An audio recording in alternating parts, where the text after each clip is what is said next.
All right, SML8 fans, get ready because this deep dive is going to be mind-blowing. We're talking about the future, specifically how humans and AI are going to be working together. I bet you guys are already seeing how AI is beginning to change creative fields like music.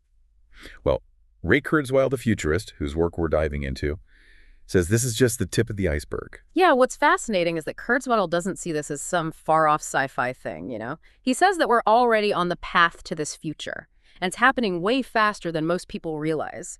He calls this point where everything changes, where technology just explodes and reshapes humanity.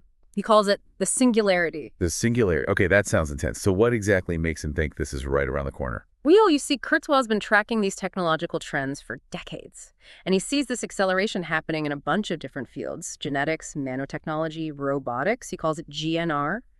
And the growth in these areas, it's not just linear, it's exponential. Okay, so like those clunky cell phones we used to have, turned into these tiny supercomputers we carry around now, that kind of exponential leap. Exactly. And Kurzweil predicts that by the 2030s, we'll be more non-biological than biological because of things like nanobots in our bloodstream and brain-computer interfaces.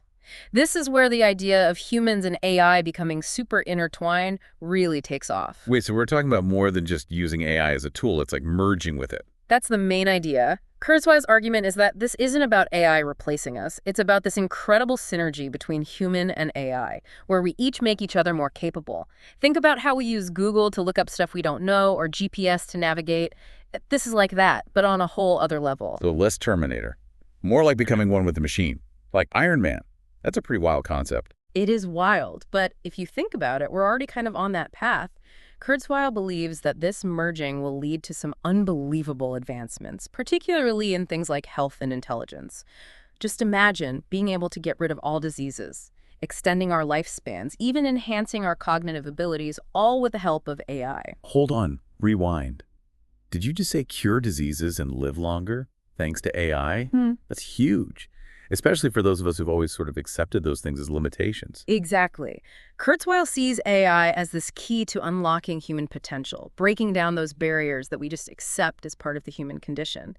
And it goes even further than just the physical stuff. He talks about virtual reality becoming so immersive that it's literally indistinguishable from real life, offering us totally new ways to experience the world. Whoa, that's heavy. But if AI is going to be this integrated into our lives, does that mean everyone has to become a programmer or something? How do we even start to prepare for that kind of future? That's a great question, and Kurzweil gets into that directly. He makes it clear that while having those technical skills is important, it's about more than just learning to code. He says we really need to focus on cultivating uniquely human skills, like creativity, critical thinking, emotional intelligence. So the more advanced AI gets, Yeah. the more important our humanness becomes. That's an interesting twist. Exactly. Kurzweil believes these human qualities will be essential for navigating this crazy evolving world and for shaping the future of AI, making sure that it lines up with our values and goals. Okay, I'm starting to get why this whole singularity idea is so fascinating. It's not just about technology. It's about what it even means to be human in a future where the lines between us and AI are totally blurred. But it's not all sunshine and roses, right? I mean, surely there are some risks that come with creating something as powerful as AI. Oh, you're definitely right. And Kurzweil doesn't shy away from those at all. In fact, a big chunk of his work is dedicated to outlining the possible dangers and proposing ways to reduce those risks. All right, so let's get into the darker side of things then. What are some of the specific risks Kurzweil talks about? And how does he suggest we handle them? For SML8 fans like you, this whole singularity thing probably sparks a ton of what-if questions. And Kurzweil really gets into the nuts and bolts of how this whole human-AI fusion could actually play out, especially when it comes to our health. Okay, I am all ears. What kind of impact are we talking about here? Does he think AI is going to replace doctors or something? Not quite. Kurzweil thinks AI will totally revolutionize healthcare in ways we can't even imagine right now. He predicts that AI won't just help us treat diseases, it'll actually eliminate them completely, like at their source.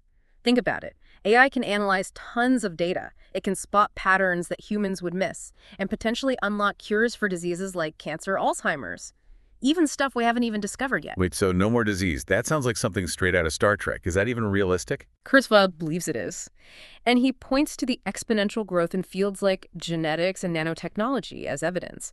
He says nanobots, those microscopic robots we talked about earlier, could be programmed to repair damage at the cellular level, like literally reversing the aging process. Hold on, rewind. Did you just say reversing the aging process? Is he talking about immortality? He is. And I know it sounds crazy, but Kurzweil argues that the pieces to make these technologies are already being developed.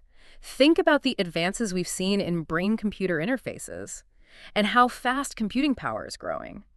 What seems like science fiction today could be real sooner than we think. Okay, so we're not just talking about living longer. We're talking about potentially living forever. That's a huge shift in perspective. Yeah.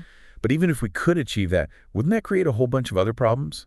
Overpopulation, resource scarcity, existential boredom? Those are all valid points.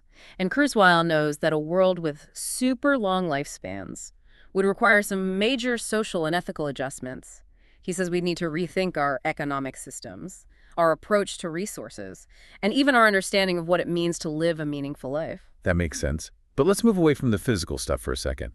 You mentioned earlier that AI could boost our cognitive abilities. What exactly does that mean? Are we all going to become super geniuses overnight? Well, not exactly overnight, but Kurzweil suggests that AI could amplify our intelligence in ways we can barely imagine. Imagine having access to all human knowledge instantly, being able to process information crazy fast, even communicating telepathically through brain-computer interfaces. Well, that's some next-level stuff. So it's not just about living longer. It's about pushing the limits of our minds. That's pretty exciting, especially for someone like me who loves learning new things. It is exciting. And Kurzweil believes these enhanced cognitive abilities will lead to an explosion of creativity and innovation. Imagine working with an AI that can compose music, write lyrics, even create whole fictional worlds. Okay, now you're speaking my language. Mhm. As an SML8 fan, I'm already seeing the possibilities. AI could become the ultimate creative partner, pushing the boundaries of music, art, storytelling, even scientific discovery. Exactly. Kurzweil pictures a future where humans and AI team up to tackle complex problems, uncover new knowledge, and create art forms we can't even fathom today. But this level of integration also brings up some big questions about what it means to be human. If AI can do so much, what will our role be in this future? It's a huge question, and I think it's one that a lot of people are thinking about. Mm. As AI gets more and more sophisticated, are we going to be the ones in controls? Or will AI eventually surpass us and take over? That's a fear a lot of people have. But Kurzweil stresses that this isn't about AI replacing us. He sees it as a partnership, this merging of human and artificial intelligence to create something even better. So the key is making sure this partnership stays balanced, with humans and AI working together in a way that benefits both. But that raises another question.